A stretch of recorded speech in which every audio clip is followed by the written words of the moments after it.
Halo teman-teman, salam hangat dari Surabaya.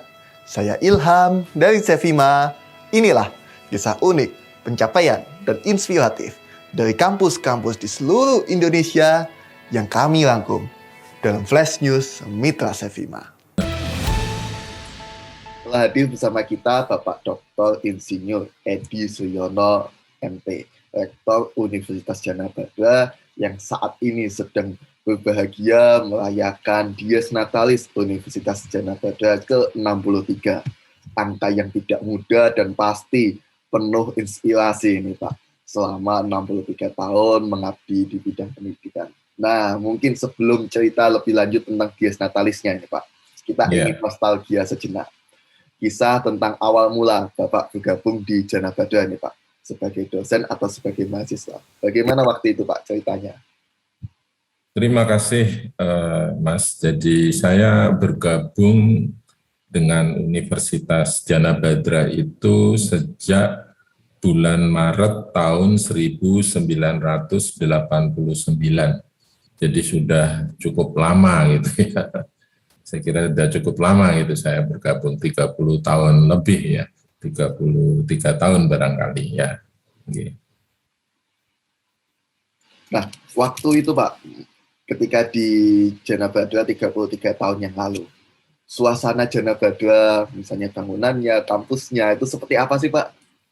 Iya, terima kasih. Jadi ketika saya masuk pertama kali, itu kalau kampus itu ada di dua tempat, yaitu di Timoho dan di Pingit. Ya. Nah, di Pingit, baik yang di Timoho maupun yang di Pingit, itu tidak sebesar seperti sekarang gitu ya. Jadi kalau yang di Pingit misalnya, dulu itu kan baru separuh Mas.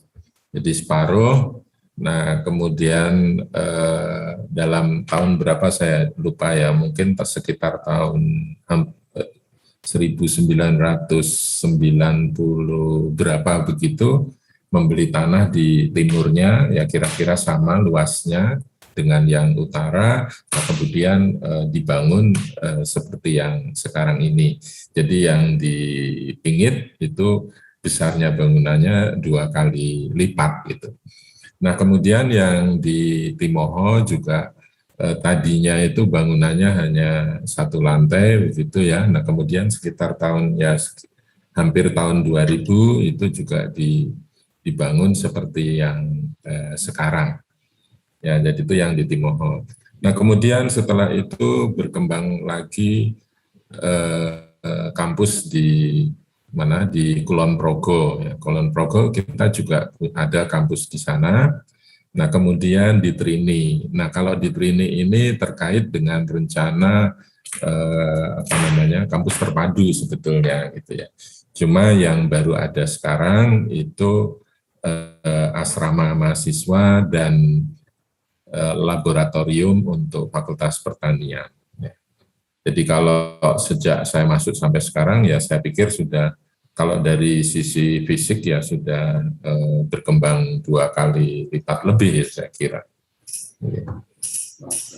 Nah, setelah 63 tahun ini Pak terus berkembang memaju ke dunia pendidikan, harapan Bapak untuk para alumni Djana Bada dulu ini Pak dalam mengisi Dies Natalis ke-63 ini Pak? Iya, ya alumni kita kan sudah belasan ribu ya, sudah tersebar di seluruh Indonesia, bahkan juga di luar negeri saya kira sudah banyak gitu ya.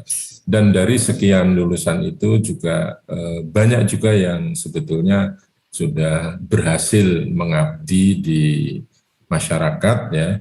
Kalau misalnya dari sisi jabatan gitu ya, ada yang menjadi wakil gubernur, ada yang menjadi bupati, ada yang menjadi anggota DPR pusat, ada yang menjadi kepala kejaksaan, ya, bahkan ada yang berkarya juga di kejaksaan pusat gitu ya, pejabat di kejaksaan pusat, saya kira banyak. Nah, mencontoh dari para lulusan terdahulu yang sudah banyak bisa berkiprah gitu ya di masyarakat, tentunya ini juga akan mendorong lulusan-lulusan yang baru untuk juga bisa mencontoh ya, jadi lulusan-lulusan terdahulu yang lebih dulu sudah berhasil. Saya kira ini menjadi harapan kami. Nah, kemudian sejak tahun berapa ya, saya lupa, mungkin mungkin sekitar 2010 ya barangkali. Nah, itu kita mendapat hibah, salah satu hibah itu adalah kita menyusun perilaku insan Jana Badra, begitu ya. Jadi itu ada 7 perilaku insan Jana Badra, yaitu 1 jujur, 2 tanggung jawab, 3 visioner, 4 disiplin, 5 mandiri, 6 adil, dan 7 peduli.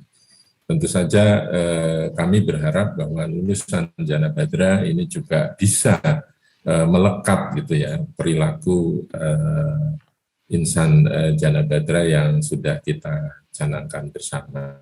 Saya kira jujur ya, namanya kita mengabdi di masyarakat, itu jujur kan mesti jadi landasan utama ya. Nah, kemudian tanggung jawab juga demikian gitu ya.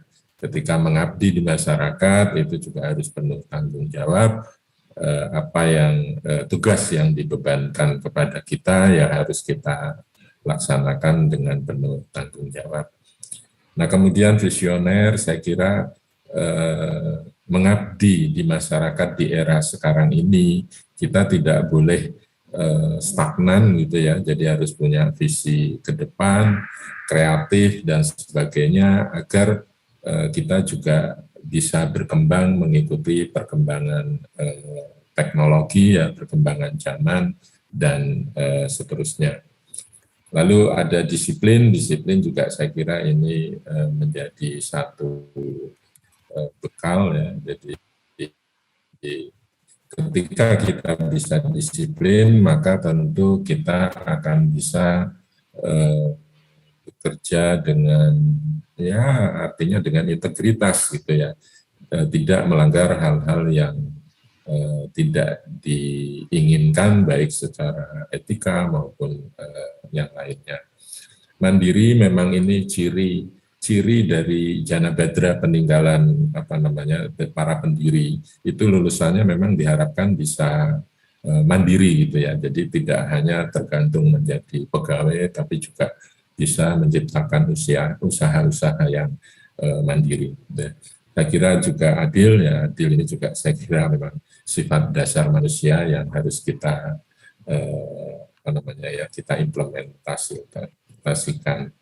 Nah, kemudian peduli, saya kira sebagai lulusan kita juga menjadi bagian sosial ya dari masyarakat secara lebih besar begitu, sehingga kita juga tidak boleh menjadi pribadi-pribadi yang egois, juga kita harus menjadi pribadi yang peduli dengan sesama, peduli sesama alumni, peduli juga dengan keluarga, peduli juga dengan lingkungan, dan peduli juga terhadap seluruh anak bangsa. Saya kira itu harapan kami, Mas. Siap Pak, yang terakhir Pak, kalau tadi harapan untuk alumni dan sivitas, kalau untuk pengembangan kampus nih Pak, untuk kemajuan Jana Badra ke depan, apa harapan Bapak? Ya, memang mau tidak mau, suka atau tidak suka gitu ya, yang namanya regulasi dari Kementerian Pendidikan Tinggi ya, dan Kebudayaan dan Dikti ini sangat dinamis gitu ya. Terakhir, penjenengan juga tahu, saya kira dengan peluncuran program Kampus Merdeka dari Mas Menteri itu membuat kita itu juga harus mengikuti juga program dari pemerintah. Gitu ya. Saya pikir kalau dari aspek program pemerintah itu kita termasuk juga kelompok perguruan tinggi swasta yang di depan gitu ya, di dalam mengimplementasikan Kampus Merdeka ya. Jadi kita sudah mulai untuk tahun semester ini kita sudah mulai memfasilitasi ya mahasiswa kami untuk belajar baik di luar program studi dalam Universitas Jana Badra maupun dengan luar Universitas Jana Badra. Ya.